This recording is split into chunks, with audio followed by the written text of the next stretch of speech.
அருமையான கர்த்தருடைய பிள்ளைகளே, இந்த நாள் உங்களுக்கு ஆசீர்வாதமா இருப்பதாக. சிலர் இப்படி கேட்பாங்க, பிரதர், என் வாழ்க்கையில என்ன நடக்குதுன்னே தெரியல பிரதர்.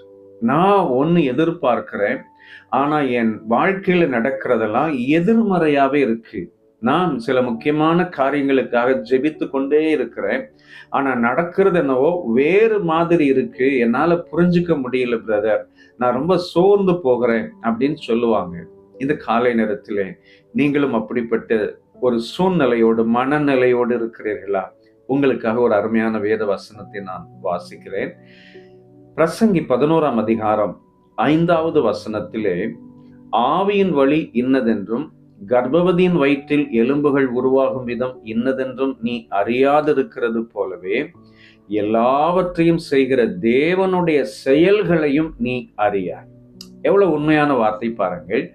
ஆவியின் வழி நமக்கு தெரியாது. சிங்கப்பூர்ல என் நண்பர் ஒருவர் பிசாசை துரத்துறாரு. அந்த பிசாசு ஒரு வாலிபனுக்குள்ளாக 7 மாதத்துக்கு முன்னாடி உள்ள வந்துட்டது, அவனுடைய வாழ்க்கைக்குள் வந்துட்டது. ஆனா அந்த பையன் 2 வருஷமா அங்க வேலை செய்கிறான். அந்த பிசாசு பாஸ்போர்ட் எடுக்கல, விசா எடுக்கல, டிக்கெட் எடுக்கல. அது இங்க இருந்து சிங்கப்பூருக்கு போயிடுச்சு.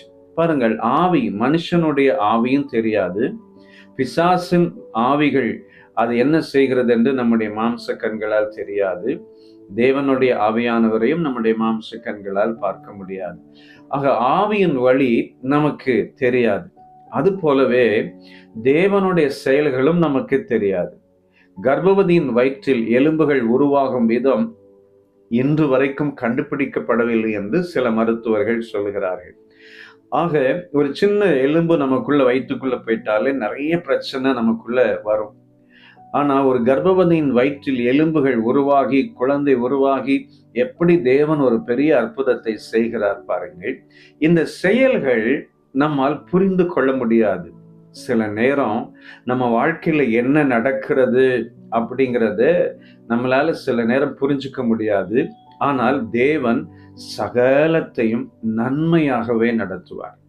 அன்றியும் அவருடைய தீர்மானத்தின்படி அழைக்கப்பட்டவர்களாய் தேவனிடத்தில் அன்பு கூறுகிறவர்களுக்கு சகலமும் நன்மைக்கு எதுவாகவே நடக்கும்.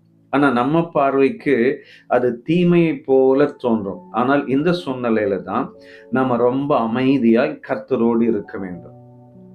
105ஆம் சங்கீதம் 17வது வசனத்திலிருந்து நம்ம யோசேப்பை குறித்து வாசிக்கிறோம். அவர்களுக்கு முன்பாக ஒரு புருஷனை அனுப்பினார். யோசேப்பு சிறையாக விற்கப்பட்டான். அவன் கால்களை விலங்கு போட்டு ஒடுக்கினார்கள். அவன் பிராணன் இரும்பில் அடைக்கப்பட்டிருந்தது. கர்த்தர் சொன்ன வார்த்தை நிறைவேறும் அளவும் அவருடைய வசனம் அவனை புடமிட்டது. பின்பு ராஜா கட்டவிழ்க்க சொன்னான், ஜனத்தின் அதிபதி உயர்த்தினான் என்று வாசிக்கிறோம். பாருங்கள், யோசேப்புக்கு தேவன் கொடுத்த சொப்பனம் ஒன்றா இருந்தது. ஆனால் நடந்தது எதுவோ வேறு மாதிரியாகவே நடக்கிறது.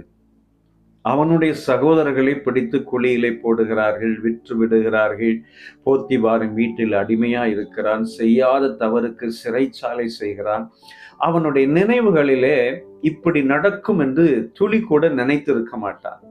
அவனுடைய வாழ்க்கை எல்லா செயல்களும் எதிர்மறையாகவே நடந்தாலும் கடைசியிலே தேவன் என்ன சொப்பனத்தை கொடுத்தாரோ அதே போன்ற ஒரு சொப்பனத்தின் வழியாகவே அவன் கண்ட சொப்பனம் நிறைவேறிச்சு. பாருங்கள், சில நேரம் சிலருக்கு அவங்க வாழ்க்கையில எல்லாமே எதிர்மறையா இருக்கும். நடக்கிறது ஒண்ணு நினைப்பாங்க, ஆனா அவங்க நினைக்கிறது காட்டிலும் வேற விதமா நடந்துகிட்டே இருக்கும். அப்ப புலம்புவாங்க, ஆண்டவர் என்னை கைவிட்டுட்டாரு பிரதர், என்னை மறந்துட்டாரு பிரதர், நான் என்ன செய்வேன் பிரதர். இப்பதான் நம்ம பொறுமையா இருக்கணும். தேவன் ஏதோ ஒரு நோக்கத்திலே நம்மை அருமையாய் நடத்தி கொண்டு போகிறார். அவருடைய இலக்கு வரும் வரைக்கும் சில சூழ்நிலைகள் எதிர்மறையாகவே நடக்கும். ஏன்னா தேவனுடைய செயல்களை நம்மளால புரிஞ்சுக்க முடியாது. அது எந்த பரிசுத்தவானாலும் அவருடைய செயல்களை நம்ம புரிஞ்சுக்கவே முடியாது. இந்த மனித மூளையால் உணர்ந்து கொள்ள முடியாது. ஆனால் அவர் செய்கிறது எதுவோ நன்மைக்கு எதுவானது. இந்த காலை நேரத்துல உங்க வாழ்க்கையில நடக்கிறதெல்லாம் ஆப்போசிட்டா இருக்கு. நான் நினைக்கிறேன், ஜெபிக்கிறேன், ஆனா என் வாழ்க்கையில எல்லாம் ஆப்போசிட்டா இருக்குன்னு நினைக்கிறீங்களா? சோர்ந்து போகாதீங்க. நீங்க கர்த்தருடைய ஏதோ ஒரு விதமான சித்தத்தில் இருக்கிறீர்கள். கர்த்தர் உங்களை உயர்த்தும் நாள் வரும். அப்பொழுது எல்லாருடைய கண்களுக்கும் ஆச்சரியமாய் தேவன் உங்களை உயர்த்துவார். அப்பொழுது நீங்கள் திரும்பி பார்க்கிற போது நீங்கள் சொல்லுவீர்கள், நான் கடந்து வந்த பாதைகள் எல்லாம் என் தேவன் என்னை அற்புதமாய் நடத்தினார். ஓஹோ, இதற்காகத்தானா என்னை இப்படி நடத்தினார் என்று நீங்கள் சொல்லுவீர்கள். அந்த நாளுக்காய் காத்திருங்கள். சோர்ந்து போகாமல் ஜெபியுங்கள். விசுவாசத்தில் நிலைத்திருங்கள்.